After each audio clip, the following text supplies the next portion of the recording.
Well, we have just finished 2 weeks shooting material in a Turin studio for the project of peopling the palaces. This project, I think, has been planned for at least 2 years now, so it's getting closer and closer and closer. And the contribution we've been making here is relative, I think, to something we couldn't, first of all, have done even 8 years ago, because the technology didn't exist. And it's basically, I suppose, touching for me on a whole series of areas which I've always been very interested in. One, I suppose, is just the nature of exhibition, museumology and curatorship.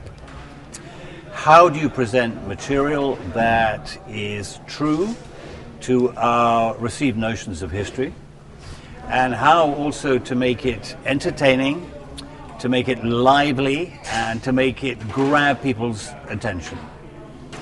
Descartes, famous French philosopher, suggested that first of all, before you can do anything with people, you've got to attract their curiosity.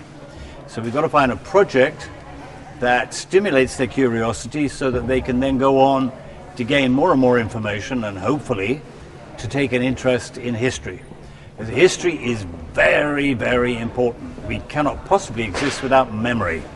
Memory makes us. Memory gives us context. Memory gives us both a notion, of course, of the past, but also of the present and certainly of the future. History is no more than collective memory. So we have to put all our memories together in order to create a phenomenon of continuity. Having said that, in a way, there's no such thing as history. You can't visit history. You can't recreate history. So in a sense, I suppose I've been working for some years now on the premise that there's no such thing as history, but there's only historians. And if you take it even further, most people learn their history not from history books, but from the cinema. In the 19th century, most people learnt their history from literature, a whole series of very famous historical writers from, Tolstoy to Dostoevsky to Zola to Dickens. They were all writing history. So most people learned history in the 19th century very largely from literature. I suppose in the 20th century, they essentially learned history from the cinema, which means a lot of things, of course. It's the Cleopatra that's created by Elizabeth Taylor. Is that legend? Is that mythology? I suppose one of the greatest history writers of the 19th century would be somebody like, Walter Scott. But there's now another Scott. His name is Ridley Scott, and he's just made a film called Gladiator.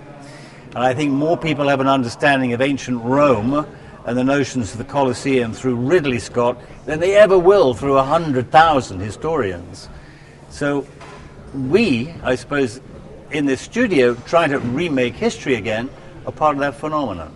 I find it fascinating, the ability that cinema has to be able to, in a curious way, recreate history and make it palatable.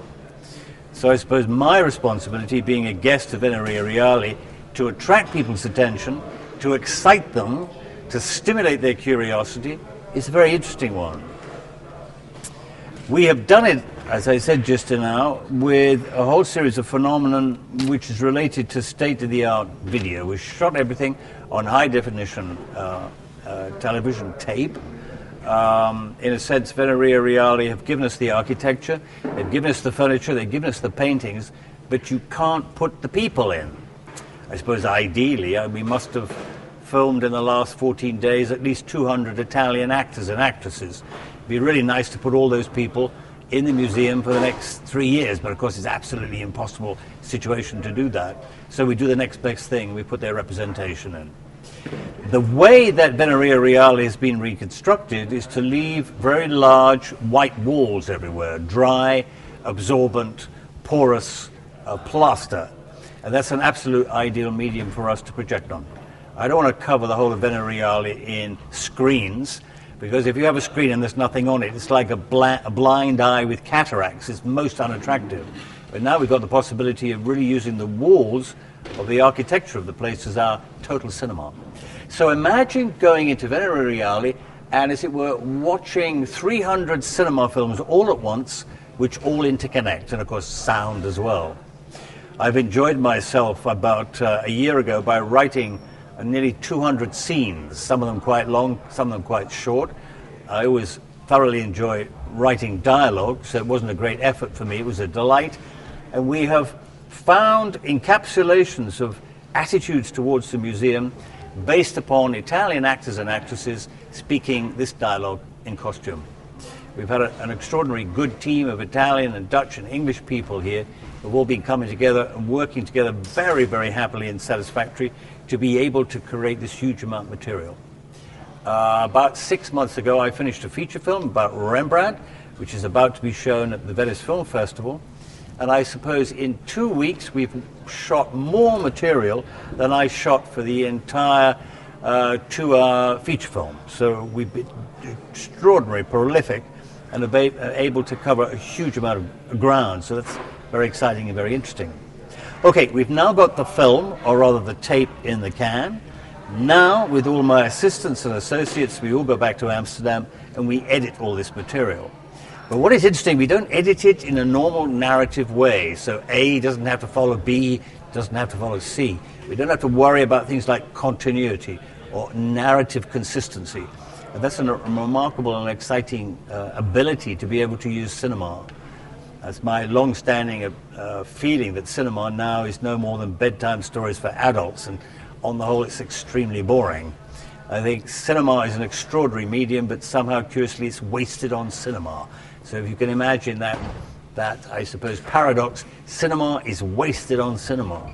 And the potentiality now of manipulating images, of reproducing them in 1,000 different ways, goes far and away above the limited use in which the notion of cinema on the high street puts it. So again, this is an exciting project for me, not only because of the content and the personification of history, but the actual way we're using the material. So I could count on the fingers of one hand different sorts of touch marks for me with this project, and I haven't even really begun to talk about the content. The French have been saying now for at least 60 years there's no such thing as content anymore, there's only language, so the language becomes the content. And I would like in this project to be able to imagine that that would be a really useful manifestation of this whole push towards where cinema is going. Because I certainly think that normal, orthodox, conventional cinema is dead. I think it's finished, it's outlived its purposes, and just the vested interests, which are far more related to money than they are interested in actual film, will continue maybe to pursue notions of conventional orthodox cinema maybe for another decade, but certainly as a radical form of expressing ideas, it's now outmoded, and in a sense it actually does belong in a film museum. So, what is it? What have we reached? 112 years of cinema, if you believe it began in 1895? It doesn't belong in cinemas anymore. It belongs in that stupid film museum that you have in the Mole Antonelliana. Enough?